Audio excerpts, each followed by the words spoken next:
Halo sahabat pecinta catur, selamat datang kembali di Catur Talk Indonesia.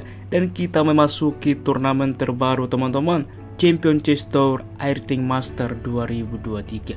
Tentunya ini adalah event besar dalam catur, dimana dengan total hadiah 2 juta US dollar. Coba bayangkan teman-teman. Dan ini juga diikuti oleh para top grandmaster dari seluruh dunia dengan berbagai rangkaian turnamen yang akan dilewati. Dan pada kesempatan ini kita akan mengulas dan membahas permainan yang cukup menarik, pertemuan antara juara dunia Grandmaster Magnus Carlsen menghadapi utusan pecatur muda India Arjun Erigaisi. Bagaimana permainannya, langsung saja kita simak di Catur Talk Indonesia.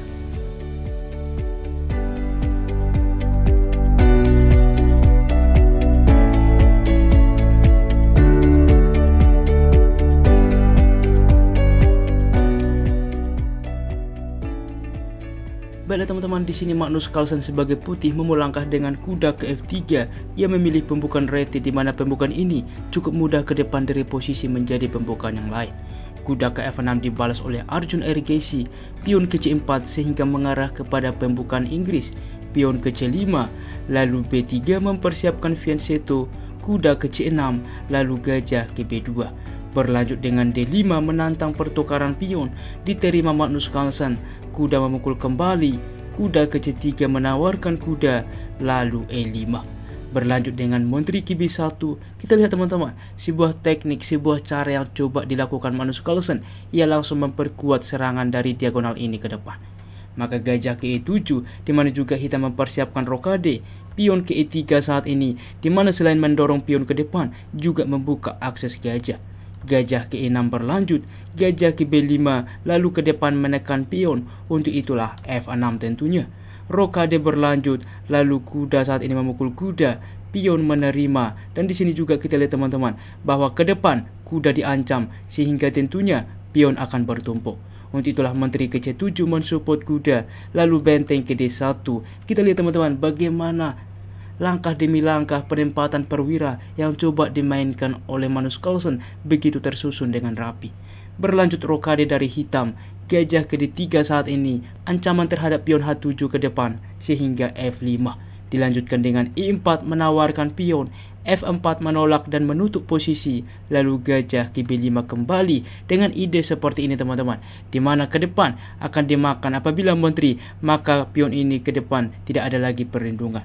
Maka gajah ke F6 mensupport pion, gajah memukul kuda, tentu sudah bisa menteri menerima karena gajah sudah ada mensupport pion. Lalu C4 saat ini menambah tekanan terhadap pion dan menteri mundur ke C7 menambah support terhadap pion pusat. Lalu gajah ke C3 menumpuk juga membawa menteri ke depan. Di sini benteng A ke E8, di mana juga membuka ke depan gajah sehingga benteng menambah support terhadap pion. Menteri ke B2, lalu gajah ke F7. Kita lihat teman-teman bagaimana juga serangan yang dilakukan Magnus Carlsen dan bagaimana juga Arjun Erigaisi dapat membaca dengan baik dan dapat menemukan solusi dengan baik. Benteng ke D3 berlanjut menumpuk benteng ke depan di file terbuka file D, maka benteng ke E7 berlanjut benteng ke D1 dan gajah ke E6 berlanjut menambah tekanan terhadap pion. Menteri ke E2 mensupport pion, menteri ke C6 menambah tekanan terhadap pion, maka benteng ke D5 tentunya selain juga menutup akses menteri, juga menambah tekanan ke depan terhadap pion sentral.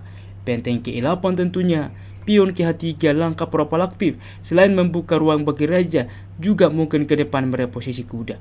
Pion ke A6 begitupun dengan Arjun Erigaisi mengambil juga inisiatif ke depan, mendorong juga pion, maka di sini kuda ke H2 fokus rencana.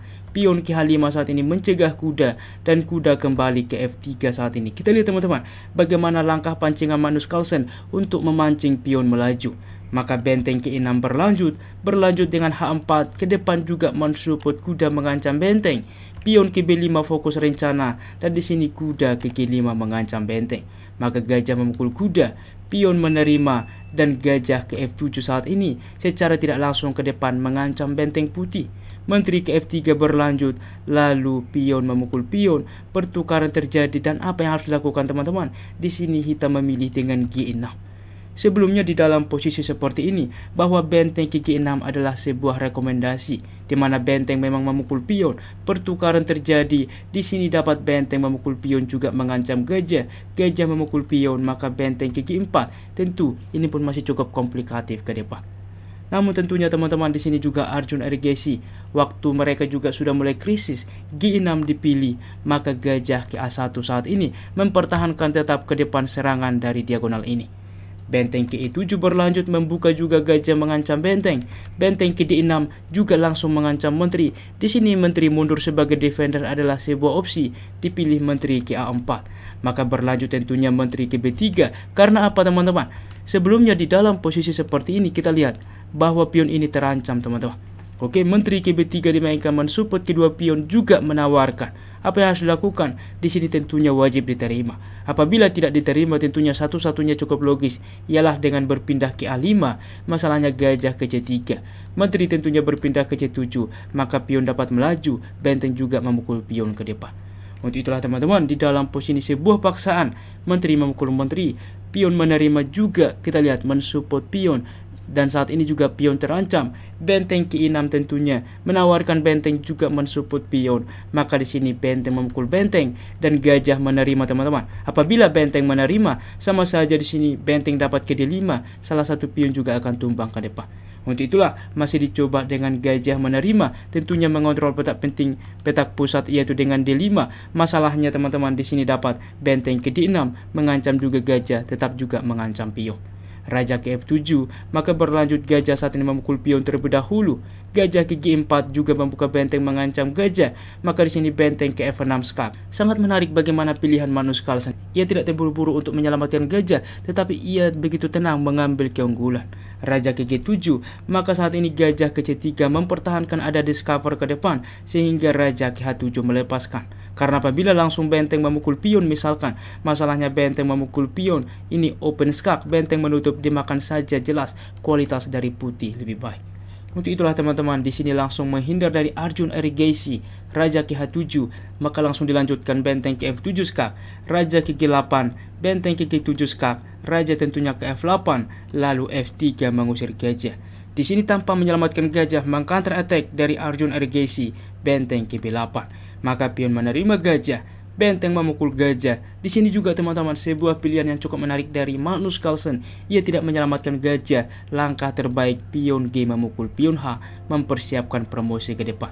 Maka hitam benteng menerima gajah. Berlanjut dengan H6 saat ini. Kita lihat teman-teman, pion akan promosi.